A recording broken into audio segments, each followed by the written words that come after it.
Good afternoon, everyone. This is Nancy from Neha Inc. here at the Jackson Park Handball Courts in Holyoke, Mass. On South Canal Street.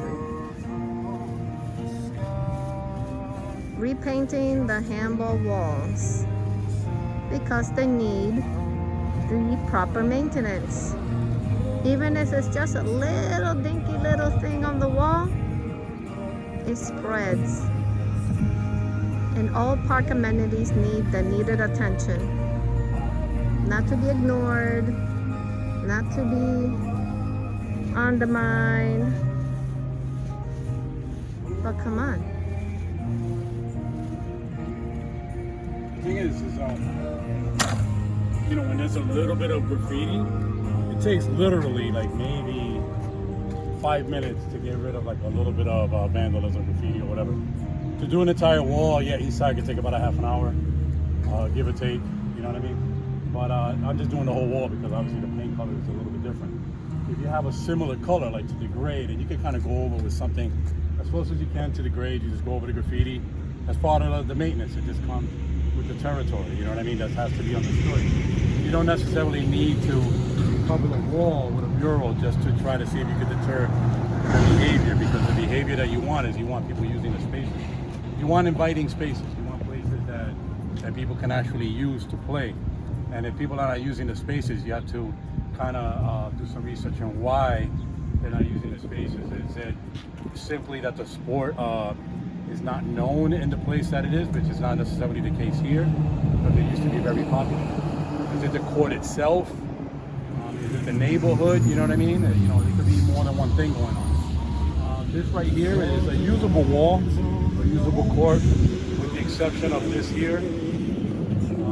The lack of running space is not only a problem, but it also can be a dangerous situation when you're running onto another surface. You can slip and get hurt, you can hurt your knee, you can pull a hamstring, you can, even worse than that in some cases. So, that's why it's a problem. I mean, other than that, I mean,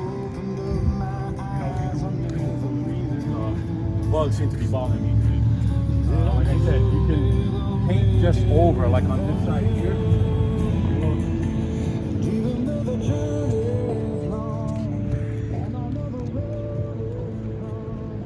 It's very small. This is not like excessive to the point. It happens, kind of regularly, but not to the point. This is small. That's not really that big of a deal. That doesn't, make it so that way the whole place is bombed and vandalized. We don't look at it like that. That's very minor. But we still like to take care of it in the sense of, if you have some great paint, you just paint over it. You don't have to do the whole wall. You just paint over that. Literally it'll take like 5 minutes between pulling the tray out, putting a little paint, and a lot of times, people just don't want to get paint on themselves. They come to the areas where without the appropriate clothes, if you're coming for that specific reason, they come with clothes that if I get paint on them, I'm not that worried about it. You know what I mean? But it just makes it look better. It makes the neighborhood look better. I mean, it's just an important piece of what we try to do and we encourage other people to do. Whether it's a handball court, it could be a basketball court, it could be any wall or something like that needs attention. You get rid of it. It's not, And other than that, I mean, there was also something melted here, kind of stuffed animal or something, and it damages the court. My wife tried to take some of it out.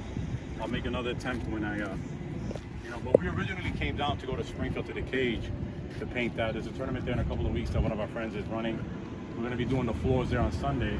But we came to paint the wall, but, with our phone calls and, advocacy, my wife and I were able to, work with the Springfield Parks and whoever else they had, I believe, paint the wall. You know what I mean? So they did a really good job. They must have done it this morning. And, they painted that one, and I think they did Kennefit as well. So it's good that they, they got on top of it. As far as what I know, that's who did it. I mean, I don't think that the players got around to do it because they were playing Wednesday. So, which are going to be helping us on Sunday. So it's better for us. We were trying to get a head start because Sunday is it's a lot to do in one day. You know what I mean? So that's all it is. I mean, that's not an unusable situation. I mean, that's minor. The problem is if you show that you don't care whether they're right on the wall, then that minor thing starts spreading and spreading. Next, it's on the floors, it's everywhere. You know what I mean? So, like that building was getting bombed. they're trying to control their vandalism. You know what I mean? We had a big trailer there that someone was living in, and it was, you know, that was removed. There was also a garage thing that was removed. It hosts this alleyway because then it makes it unsafe as an alleyway. You know what I mean? So, you know, they took care of the building and they've been trying to maintain their thing, and I'm pretty sure they're probably planning on painting it. You know what I mean? So they just want to get over the vandalism first, control it, neutralize it, and then from there you work on actually getting something. We have a tournament here scheduled September 16th. So, you know, we're just trying to get it so that way in case we come down and use the space, you know what I mean? For me, it's just hard for me to look at something on the wall and feel like I can get my hands dirty and do something about it. I just don't like this stuff. Plus, this is a second court that it got built. You know what I mean? This was it was up in 1998, but they did some things wrong. You know what I mean? They didn't listen to me when I was explaining to them what the layout should have been. They wanted to do it their way, and this is why this spot never got as popular. You know what I mean? We just went somewhere else to play. Anyway, let me get this done. So